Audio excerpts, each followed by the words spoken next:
Welcome to Love is the Cure Foundation podcast. I'm Alfonso Vega. And I'm Lyndell Vega. Our goal at the Love is the Cure Foundation podcast is to have conversations that are valuable to families as they go through their own pediatric cancer journey. For today's conversation, we get to speak with Laki Vazakas. Laki is a senior art specialist at Boston Children's Hospital. He specializes in art that Inigo found valuable. Inigo always had a passion for creating movies. Whether he was filming his own David Attenborough-style documentaries around the backyard on his phone, or writing out storyboards for his future films, he was always interested in telling visual stories. If you followed our journey, you are aware that the first months of Inigo's illness were especially challenging. Due to developing posterior fossa syndrome, Inigo lost his ability to communicate his stories in the way he would have liked. The therapist at Boston Children's had clear goals for helping Inigo communicate, and this is when Laki stepped into our story. Today we're joined by someone who meant a lot to Inigo and to us. They shared a strong passion and interest in visual storytelling, and by they I mean Inigo and Laki. Inigo really valued this. We also suspect that Laki shares Inigo's love for Bigfoot, but I'm not sure. The truth of that might be hiding around the next big tree you see. Laki worked tirelessly to create visual stories with Inigo, giving him a voice and helping him cope with the challenges of living in a hospital. Laki is an incredible artist and accomplished visual storyteller in the medium of film, and we feel very fortunate for the work he did with Inigo. Laki, welcome to today's conversation. We are so thankful to speak with you. I'm grateful to be here with both of you. Yeah, so Laki, let's just start off. Please tell us a little bit about yourself and what it is that you do. I'm a video maker, and for the past 18 years, I've worked as an art specialist in pediatric hospitals. And essentially, I help patients, family, and staff to create different forms of video expression. The whole idea is the patient is the director of his or her own short film, and they have the choice of whether they want to share it with family, with the outside world, or if it's just for themselves. Most of the work I do is at bedside, but I also work with parents, and my wife, Ginny Lewis, who's also an art specialist, we work with staff because staff, nurses, social work, child life definitely need a creative outlet in a hospital setting. Absolutely. I want, before we go on, I just want to see if we can define a few things.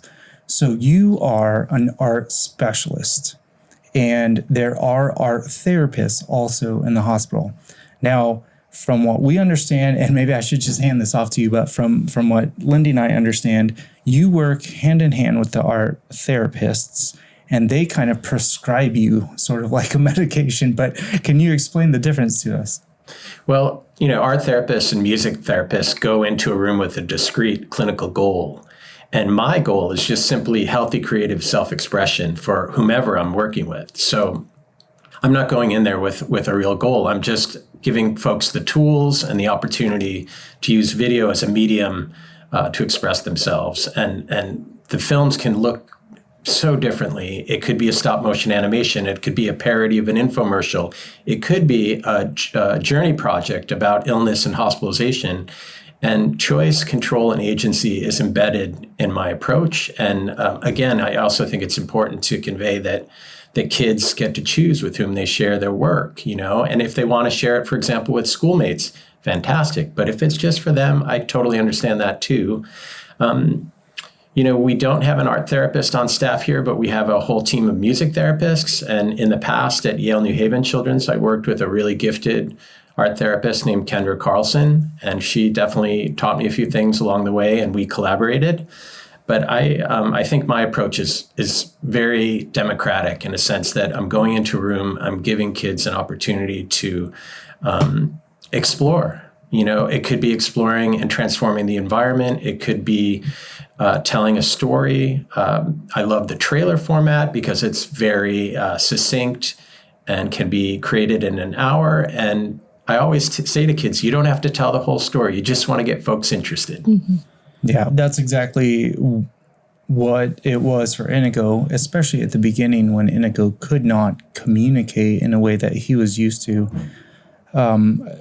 Speech therapy is the team that initiated our relationship with you. And it was just a search to try to figure out how we could provide Inigo tools to communicate. And yeah, I love that idea of what you just said. It's a very democratic process. And I know at the very beginning, Lindy and I were asked to be Inigo's voice because he could not use his voice or even physical attributes of communication. And so it was really interesting. I want to make sure that parents understand as we're talking about this was beneficial for us as parents as well.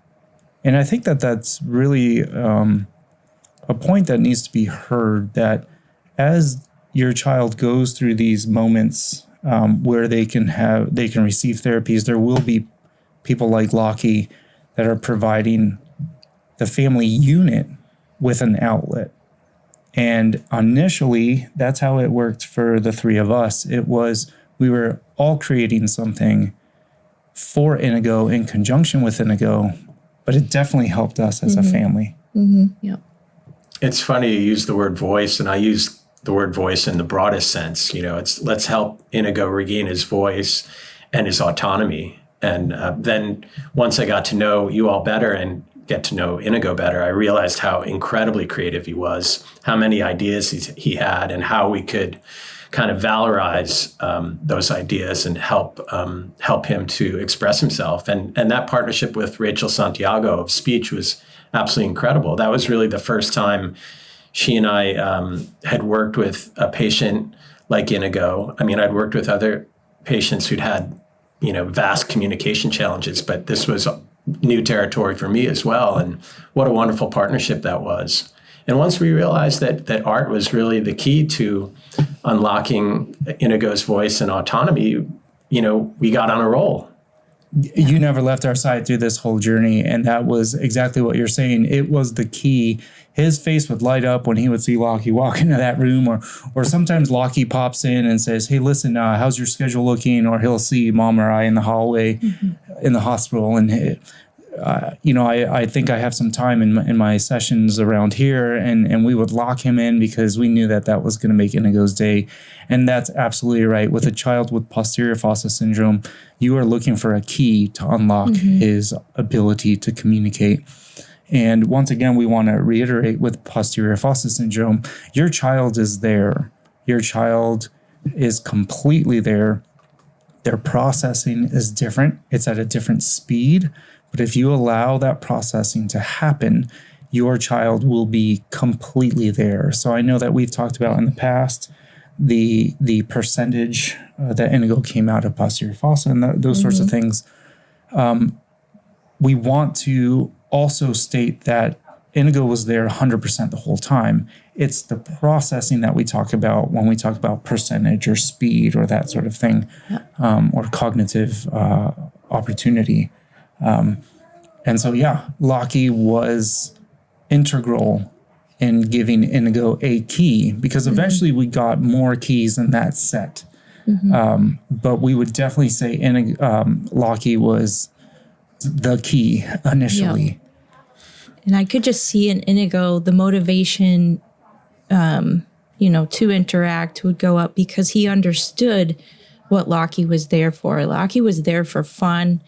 Laki was there to help him get his ideas out into the real world. And, cinematography or just, recording himself, as Alfonso said in the beginning of the video, was something that Inigo just did all the time around the house. Like, I'd get home from work and here Inigo would be like just talking on his phone, and I would accidentally interrupt him. It's like, "Mom, I'm in the middle of this. Can't you see?" So he was very serious about making videos and his documentaries. So when Laki came along, it was such a great match, a good partnership. So he really appreciated that Laki could continue to help him express his ideas in this format.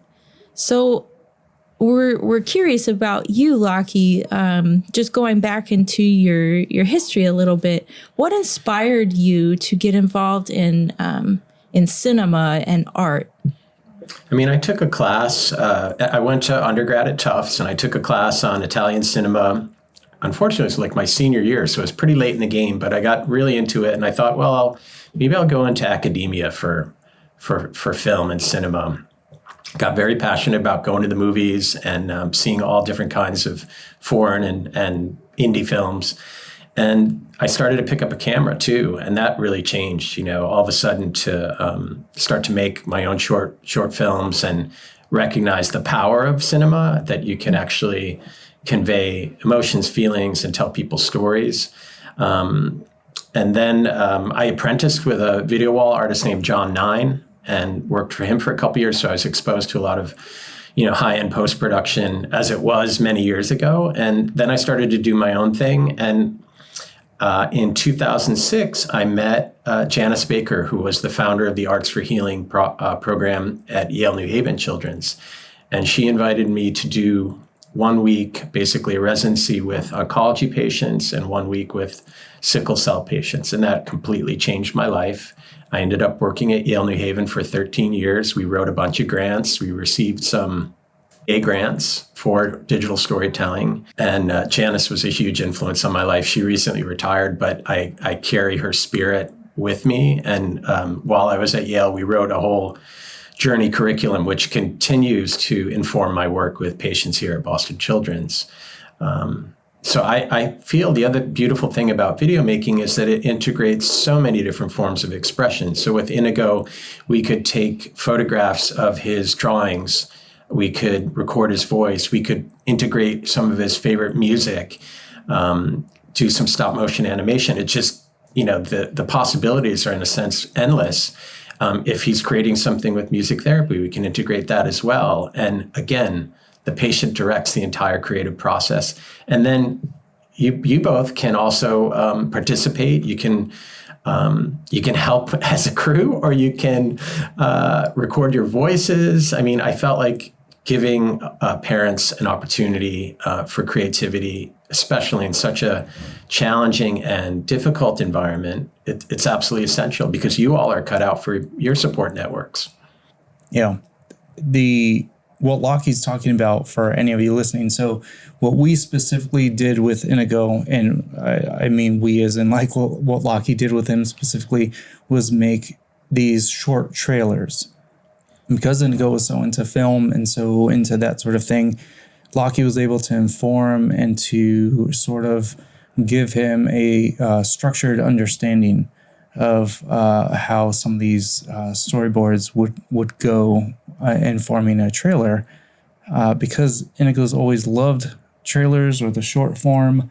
One of the special things we always did around Christmas and Thanksgiving, every year the short animation awards come out, and they're international. They're everywhere. And I think I see you shaking your head, Laki, but that's one of the wonderful things that we would do every year. Is we would sit with Inigo, and he would pick his top 5, and then from there he would winnow that down to 1, 2, 3. And for that 20 months, the evolution of your giving to him of this gift, we want to say, changed. I think it's very interesting how you are able to, and maybe this is that part of that curriculum that you're talking about, but you met him wherever he was at in his journey, to the point where, yes, we got to certain trailers where you're recording Inigo roar like a Bigfoot or like a dinosaur. A dinosaur, yeah. And he's directing Mom, who's doing the puppetry in the film. And then who could never do it right. Or I'm holding the green screen, and Laki's doing a different, we've got a whole film crew in that hospital setting. And so this is really interesting. Laki, can you tell us, I understand your patients are probably more long-term patients. How is it with someone like Inigo, who is initially a short-term patient, but is going to go through a specific journey, goes away, but then is coming in and out because Inigo was hospitalized every couple of months in that journey. How do you do it meeting them wherever they are? We've put so much thought, Ginny, my wife, and myself, into exactly this question. How do we connect with kids where they're at emotionally, developmentally, also in the course of their treatment, knowing that their lives have been interrupted, your lives have been interrupted? How can we pick up that thread? I mean, I think I realized immediately how creative your entire family was and how it was really important for each one of you to reconnect with that essential impulse to create art. And so I felt like I would just check in, see where you all were at, see where Inigo was and what he wanted to create that day. And if he was feeling up to making something, just, checking the temperature and the pulse of the room and doing that frequently, because I also acknowledge and know that there are days when physically he wasn't up to it and emotionally. So it's just that check-in all the time to see what's possible. What can we make today or tomorrow, and also planting the seed for a project down the road that we can all look forward to collaborating on. I think part of the essence of meeting somebody where they're at is going into the room, just making a quick assessment and also thinking about physical and emotional opportunities. All right, this child can't sit up, but I can hold the laptop above that child. His voice is a little faint. We'll get the laptop very close. We'll boost the audio. We'll make it work. But I also think it's just the frequent check-ins, and establishing a really good connection and just hearing what people need. So we realize that you have you've worked with adults in the past, and tell us a little bit about maybe some of the differences or similarities between adults and pediatrics. Like, does it benefit them in the same way? Does it serve the same purpose in recovery or just diversion? I mean, I think there's a broad spectrum of benefits to creating art in the hospital, starting with sort of meaningful distraction and then also opening a window for collaborative opportunities like speech therapy or chaplaincy. A child makes a short film or writes a book, and they, with a parent's permission, shares it with another caregiver. This opens a window to other possibilities, and the chaplain gets to know this child's interest, this family's passions. So it's almost like a ripple effect too, because sometimes kids are able to share their work on the Seacrest channel, or if they've given me permission, I might show it to the BA desk, and it gives everybody a boost. This is truly a community. It's not always a community by choice, but there are instances where art can really elevate everybody who is able to access that form of expression.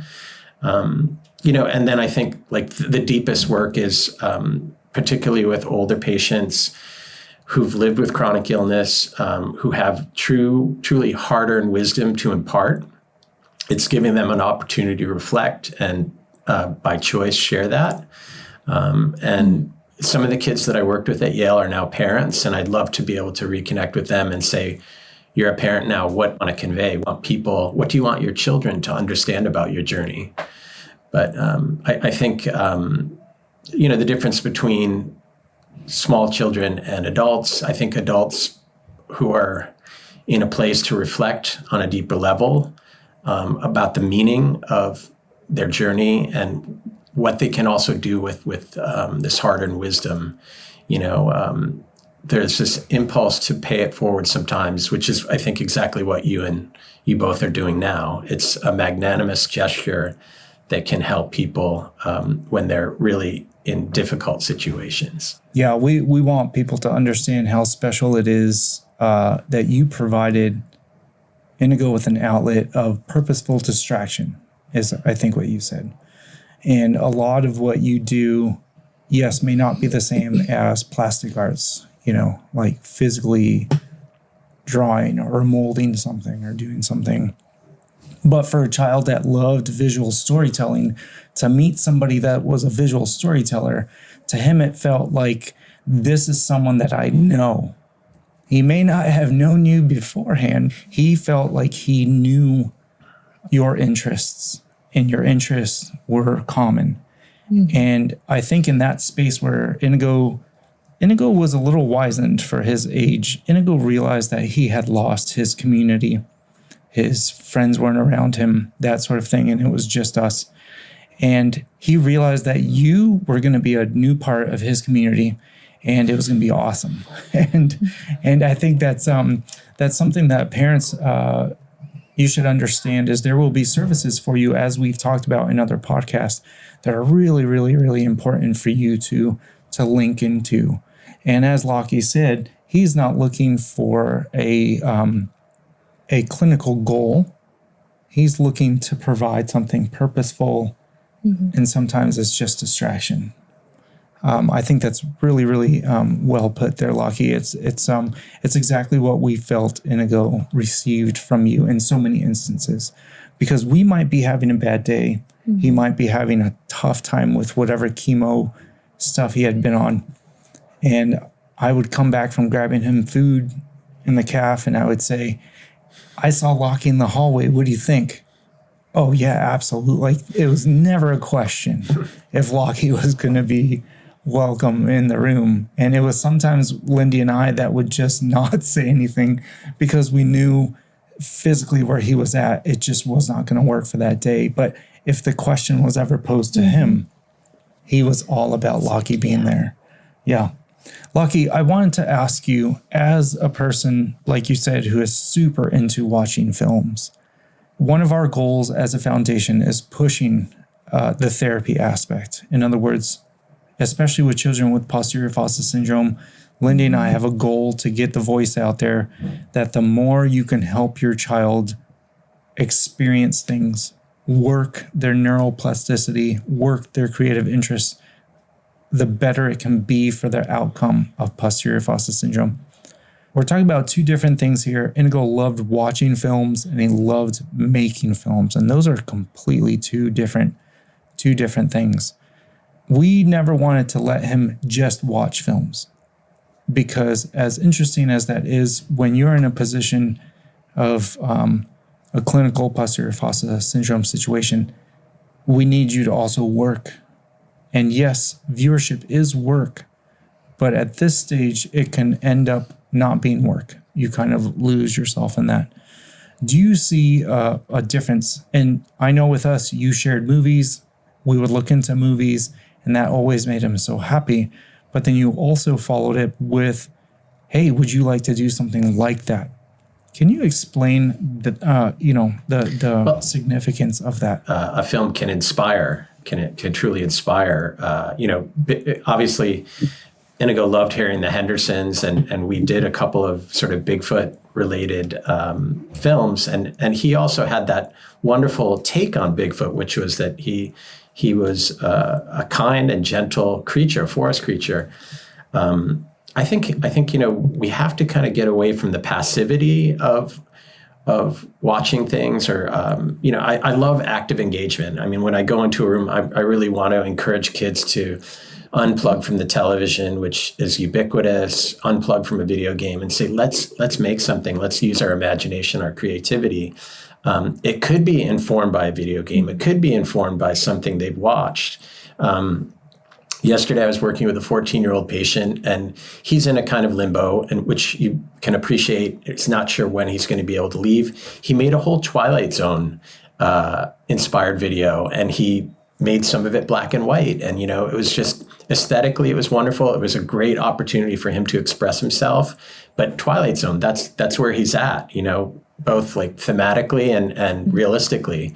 But I'm very much encouraging active engagement. I mean, it's cool to show examples of consented patient work and go from there, and it gives kids ideas. But I'm also saying, hey, let's pick up a camera. Let's do something in iMovie. Let's work with you so you can share your point of view and your perspective. And I do think it's important to consider filmmaking as an example of patient perspective, because a lot of kids can't get out of their bed. I give them a camera or a phone, and we're seeing what they see. And we need to see through their eyes a lot more often. We need to walk in their shoes.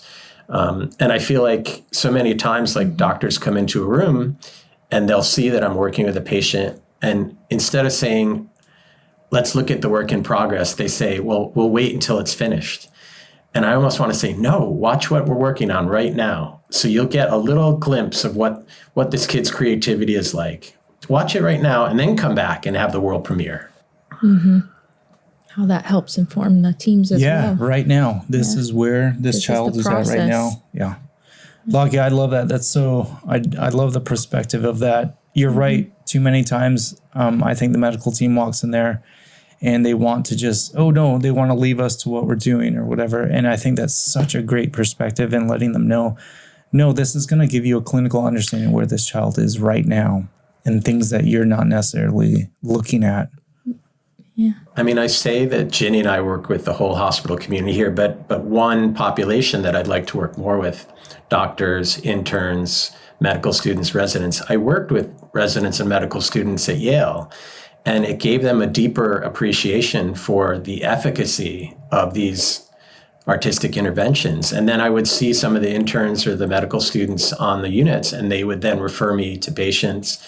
But I think we need to have a better appreciation for patient perspective, parent perspective, and some of that would be through active filmmaking and storytelling. I used to do this exercise where I'd ask the nurse manager to give me permission to go into an empty room, have one of the residents get into bed with a video camera, and the other three would have to come in and they'd have to think up a believable scenario, maybe conveying difficult information. Afterwards, in the editing, I would have the three folks who entered, the three residents, I'd have them record voiceovers. What were they thinking prior to entering the room? What were they thinking while they were examining the patient? What were they thinking afterwards? And it was fascinating. A lot of it was about time. How much time do I have with a patient? How can I alleviate the patient's pain? But in the end, the resident who's in that bed is exactly in the patient perspective, experiencing the patient perspective, three adults looming at bedside. How does that feel for a child? What a unique tool to show. Yeah. It's interesting too, as you talk about that, I was thinking about the teams that would be available to Inigo when you were working with them. Nurses are always there. They're always paying attention. They're always engaged. And it is interesting the relationships that patients develop with their nurses versus with their doctors, even in a children's hospital.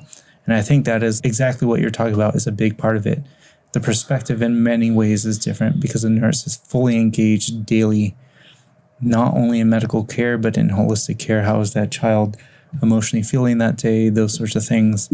I think that's great. I don't know if this is the right thing to say, but I think if more doctors would walk in the shoes of a nurse, they might have the perspective that you are speaking about there. That is so important. Yeah. And yeah. It is always the concern of time, though, isn't it? Yeah, I mean, I completely, fully acknowledge, how connected patients are with nurses. And I'm so grateful to work with so many amazing nurses and child life specialists and social workers. We do work with quite a few nurses. We give them an opportunity after their first year of practice to reflect on what has helped them get through the first year. And we do a lot of photo narrative around that.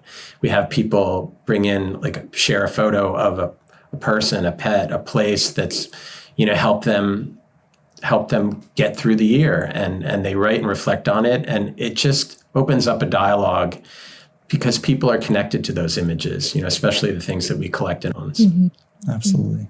Yeah. Another thing I just wanted to bring up is how grateful Alfonso and I are that, we have these videos still and we're able to pull them up as memories and yeah, something really special about these. And so once again, I was getting to this. Laki was able to create these trailers with Inigo. And just to give a little bit of the process, Inigo could help and Lindy and I would help depending on where his communication was. The title of the film, you could put directors, you could put Who helped? Who was the grip on the team, the best boy, like all this sort of stuff you would put in the credits, and besides the visuals that were within it. Once again, like Inigo's drawings or some of the pictures he had taken, that sort of thing. He would be able to choose music that would go to it, and Laki would sit next to him, and they would go through different music, and he would either nod or Lindy and I would indicate with him, and we would go from there. And so it would end up being this journey of putting all these elements together, directed by him or informed by Lindy and I as his voice. And it's so special, as Lindy is saying, because we still have these. These would be, Laki would finish them and process them out and then send them to us. And it was really great. At the end, it's the director, Inigo Vega, assistant director, Laki. Or you could see progress with each one, how his involvement became a little more and a little more. Yeah, you could see his growth. You could see his, the effects of posterior fossa, where they were in that. So sometimes we watch it now. Some of the last ones he made with you a couple weeks before he passed away, some of the stop action animation stuff with UG dinosaurs. Yeah, I love those. And the Jurassic stuff that he was doing, or he did a Bigfoot going through the forest, where once again Lindy is the puppeteer to his favorite Henderson Bigfoot as he's like walking through a forest, and Laki's getting forest imagery for him to walk through. We have a green screen in the room, and so to look back at his initial videos with Laki and then to look at the ones at the end, I mean, fully involved in directing. Like Lindy said, "Mom, you're not doing Bigfoot puppetry correct. That's not how he walks." And here Lindy's on the floor underneath this thing and moving the puppet in a certain way, and it's such a gift. It's such a gift to enable your patients to be able to have an outlet for their creativity. And I mean, I can go back and I can look at the stills, because I took still pictures of us doing that around the room. That's not a little boy that thinks about his cancer in that moment. That's not a little boy thinking about end of life. That's not, he is completely engaged in that moment, and it gives him a complete escape.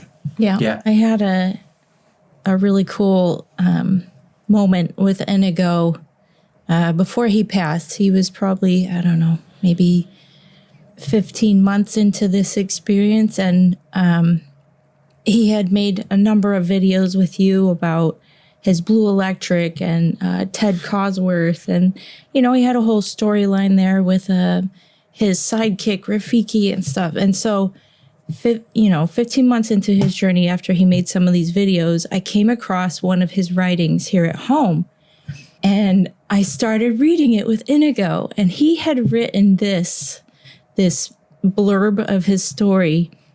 It was a storyboard. Couple months before he was even diagnosed with his brain tumor, and I could not believe the level of detail that he had in that first storyboard, and how it aligned to what he was actively working on while he was under treatment for cancer. And it just dawned on me how much it conveyed to me how much Inigo was still, in there and totally connected to his desires to keep going, to keep pushing forward. So it was a really poignant moment that we had together. And we were able to see that through, the videos that you helped him make. Yeah, that's one of the examples that we want to point out to parents when we talk about your child. If your child has posterior fossa syndrome or CMS, cerebellar mutism, they're going to present in a way that looks familiar to you, that you need to understand your child is still there. It's still there. It may look like they are handicapped in other ways, but they are there. Their thoughts, the things that they remember. So, yeah, exactly. They still have desire to do those things. Yeah. And it was interesting, too, because it was after he had passed that Lindy came across. Inigo would sit and type on my computer. And other things. Yeah, he would type out his storyboards. And so I was thinking, like, why isn't he like, we're not finding his little notepads and stuff like that. Well, he had taken to sitting down on the computer and writing out his storyboards, his scripts. And so, yeah, like Lindy said, that happened again. Yeah. It was. He passed, we found something else that he was working on. I mean, what an incredibly rich imagination, Inigo possessed. I mean, it was just so detailed. I mean, it was just a joy to work with him because he had so many brilliant ideas, and he'd already kind of had this universe that he was just trying to share. And I was also, in terms of the artifacts, I do think it's important to acknowledge that the artifacts have a life outside of the hospital. Parents have that artifact. They can choose to watch it or not.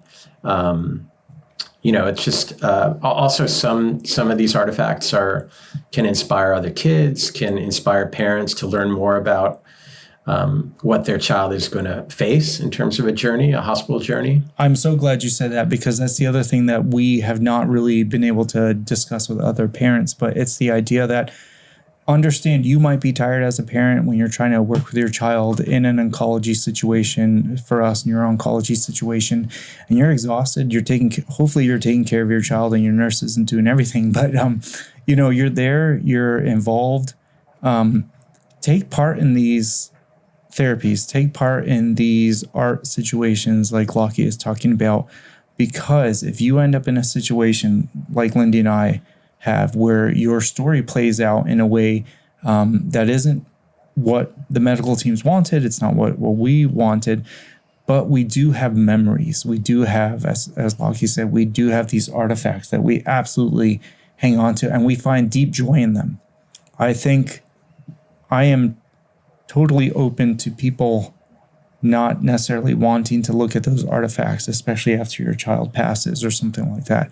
But in time, those will become more and more important to you. It'll be important to you to record your child's voice, to hear them, to watch these creative endeavors that they've done with their teams, so that you can look back at a specific snapshot of time through your child's journey, and it can help you heal, it can help you process, and it can just help you fall in love with your story. Because what we want to do at the foundation is have people understand that, as terrible as the outcome of all of this is, it's the story we have. We don't get to pick a different ending. We don't get to pick a different story. It's what we have. And so because it's what we have to own it. And we do own it, and we can look back at those artifacts, and we can look at the services that Laki provided. And we understand that, Laki, I'm going to say for you that this is an expression of love for you to the world, and for you to enable other children to have an outlet of distraction that also is an outlet of pure joy for some of these kids is a really special therapy. I know you're not a therapist, but I'm saying, you don't provide it as a therapy. That child is definitely receiving therapeutic help. Yeah, there are therapeutic benefits to the work, because it's involving like healthy, creative self-expression, all the things we've talked about, agency, choice, control, and then the ability to possibly share that artifact with friends, with community, if they so desire. I think just embedding choice and control in an environment that's really takes away kids' identity. I think, a lot of what I do is just help kids to reconnect with their essence, with the familiar. A lot of times I just start asking them, tell me about some of your favorite things, and the conversation will evolve, and then we'll start making a film. But it's remembering who they are, that they're not just a patient, that they're a writer, they're an artist. They love riding their bikes. They make really cool Lego contraptions. They have the ability to tell stories. And somewhere along the line, it may evolve to some really deep meaning making. Yes. We've seen it. We have seen it. We have touched it. We have been a part of it. It's fantastic. I wanted to talk about, and I know we've already talked about this a little bit, but I want to ask you your experiences as you work with a child like Inigo and other patients. Do you see emotional changes with these children? And what are those changes from the beginning to the end?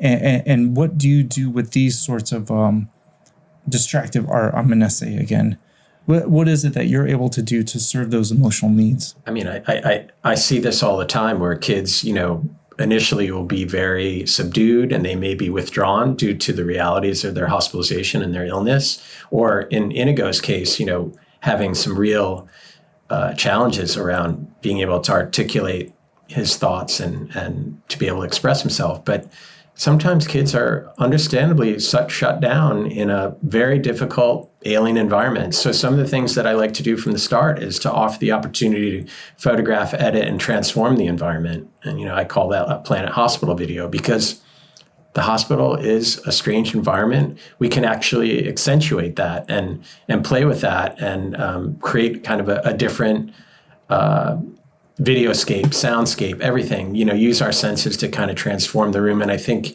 in the process, kids gain mastery over the environment. So that's acknowledging sometimes the environment and beginning from there. And then, talking about the imagination, talking about, let's create an imaginative trailer. What are some of the things you're interested in? Oh, you're interested in portals. Let's develop that idea. Who's your protagonist? Where is it set? Is it in the past, present, or the future? Kids definitely, as they become more expressive, some emotions are going to come out. And I'm just going to go with them on their journey and wherever they want to go. And hopefully they feel safe. Hopefully they feel like they can feel good about sharing their work. But I always say that, they have ownership over their story. One of the first kids I ever worked with at Yale said to me, "This is my disease. I own this disease." And it's kind of like, I also want kids to have ownership of their story, their narrative. And if they can tell just part of that story and feel good about it, and at the same time kind of expressing emotions in a place where that's not encouraged either, I feel that can be enormously beneficial. I mean, one of my favorite lyrics is, "You get pretty sick if you have to keep it inside." And, I think art is, as we've said, it's a key to unlocking emotion, to giving kids a chance to explore, to reconnect with their essence, to reconnect with their interests, and then by sharing their work. Yeah, absolutely. I think it made Inigo feel normal on days when he knew things weren't normal. And that's pretty cool. I think normal for him was making art, right? All the time and exploring the environment and sharing stories and thinking about all these different characters, Blue Electric, Ted Cosgrove, and developing all these quirky traits for them. I mean, he had a fully realized universe, that he was sharing. Yeah. He sure did. He was able to escape to that world when he needed to. And escapism is so necessary for oncology patients, especially pediatric oncology. If we are all being honest with them, especially in the neuroscience floors, we are not looking at good outcomes. How difficult is that for you, Laki? Because I know that you're not looking for clinical success here. You're just providing a service. But I know that you're also aware of the likely clinical journey that they are on and that they are going to end on. How do you deal with that on a personal level as you go through, your daily work with kids? It certainly affects me, but I also, my wife and partner is in the same role as me. Ginny and I are able to kind of decompress and talk about deep matters, deep things that happen. And I think I'm fortunate. I have a yoga practice. I practice yoga every morning. And I also recognize that sometimes I need to take a break from this work, and replenish myself. But I see parents, I see families, I see kids going through very difficult situations, very challenging situations. And I feel like my role is to give just a simple opportunity to express themselves in a healthy, creative way. And it works. It works so often, and that's when you talk about challenges in the hospital. It's like, how do you raise awareness of the efficacy of this work? That storytelling and visual storytelling, writing, music making is actually essential it's absolutely essential, just as essential nursing care. Somebody who's going to be doing all the complementary services. There's a lot of talk now about social prescriptions for culture and for art making, and that's a big deal. But I feel like in a pediatric hospital, it's absolutely essential to give kids these choices. And if they don't feel like they want to make any art, I get it. But I also think the kids that do choose to engage benefit tremendously from it. Yeah, we're going to piggyback on that. These are essential things that you and your child should accept when you're in the hospital. Let Laki come in, let him work with you, let your teams work with you, because it is difficult that there isn't a metric. This is not one of those things where it's so easy to see, hey, we did creative writing for a week and everything was good. I think it's really, really important to understand that even though there may not be metrics for certain things, the benefit of it is really great. Yeah, I think that's something that we need to work on, is get a little bit of research to show to the powers that be that there's tremendous value in every sense of the word in having kids engage in creativity and expressive art in the hospital, particularly in the hospital setting, where we try to have beautiful art on the walls, and kids like Inigo put art on the walls. But in the end of the day, you're in a hospital, you're isolated, you're away from your community. We do our best to rebuild community in the hospital setting, but I think we need active engagement and creative solutions, or at least attempts at creative solutions. Yeah, I totally agree with that. So in wrapping this conversation up a little bit here, can you tell us a little bit about if you have any challenges, or what do you find the most rewarding in this position? I think the challenges we've spoken a little bit about is like, how do you make parents and families aware of services? It's hard. Mm-hmm. It's hard to get the word out sometimes.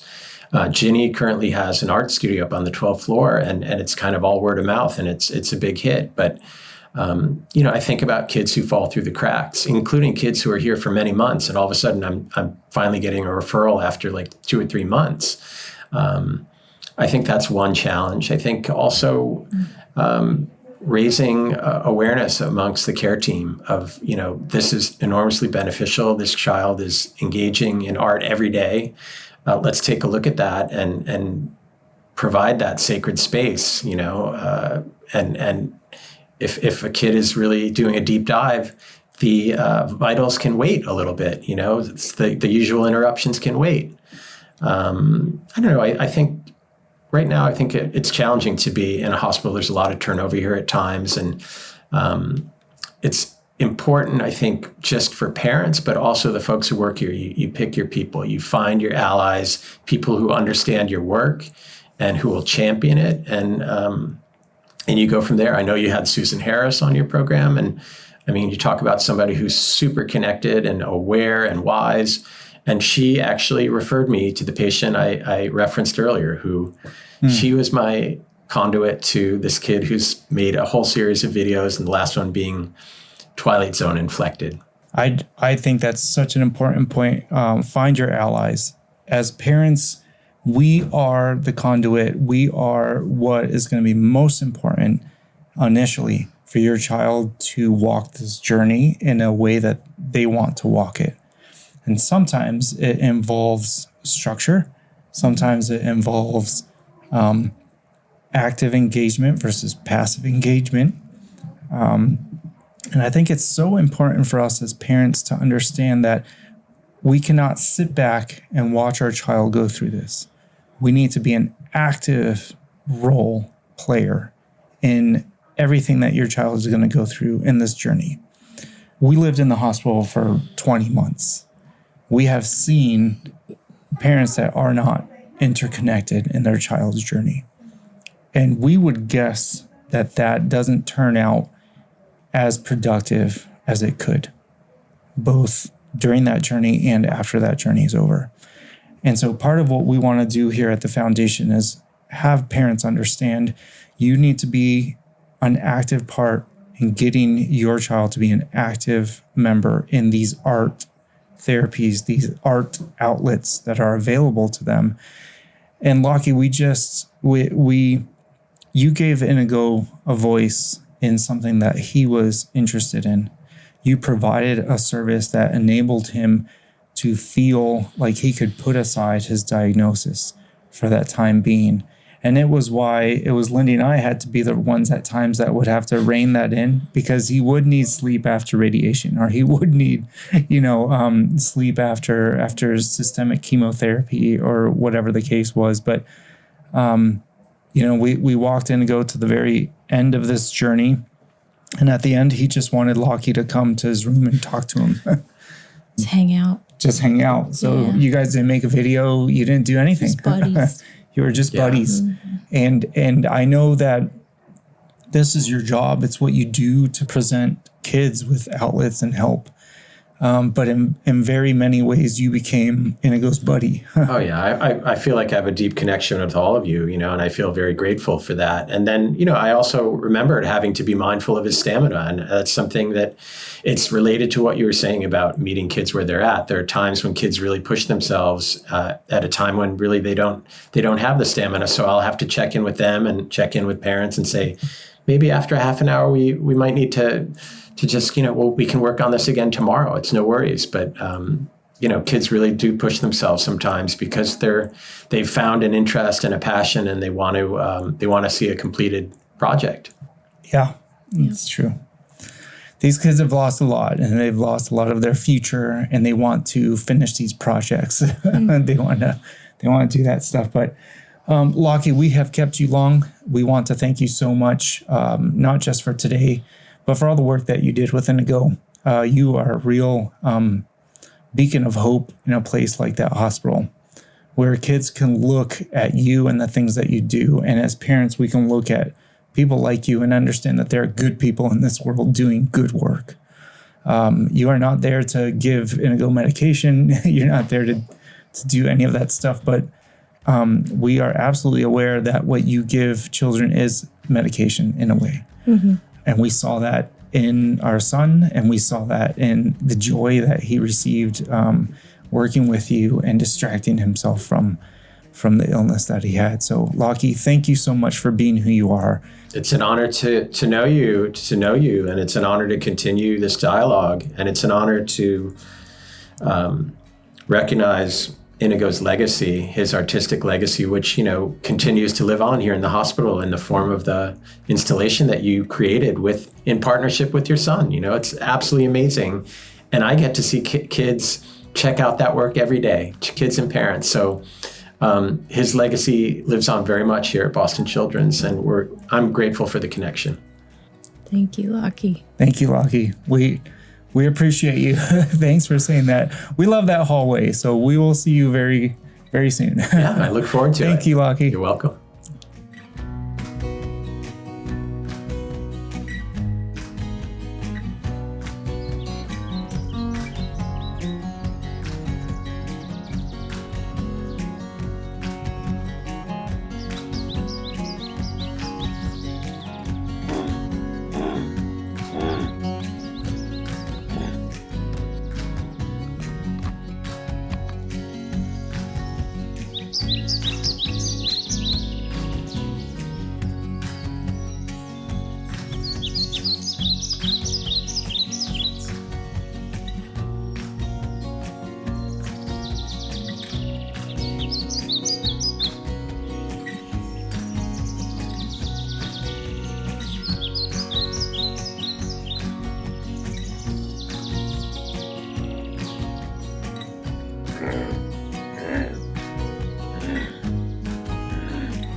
That wraps up our show for today. Thank you for being part of the conversation. We hope that by listening to our discussions, you can find valuable information. If you believe that the Love is the Cure Foundation podcast could benefit someone you know, please share our content and support our cause. Our desire at the Love is the Cure Foundation is to help children and families as they navigate a pediatric brain tumor diagnosis. Our experience is with Inigo's brain cancer diagnosis. Some of our conversations may be specific to brain cancer and the residual effects. That being said, through these conversations, we hope to impart practical information that may be useful to a family that may need it as they journey with their child through a pediatric cancer diagnosis, brain cancer or otherwise. We are a nonprofit charitable organization. If you would like to donate to help the Love is the Cure Foundation, please go to our website, loveisthecurefoundation.org, where you can donate and also read about our story and the outreach that we are doing at the foundation. Visit our website to find the link if you're interested in purchasing Love is the Cure shirts. We're thrilled about our new design, which includes many Inigo elements. Thank you to everyone who has already bought a shirt. Every contribution matters as we strive to support our pediatric cancer community. Thanks for checking us out. Go love on someone. We all need it.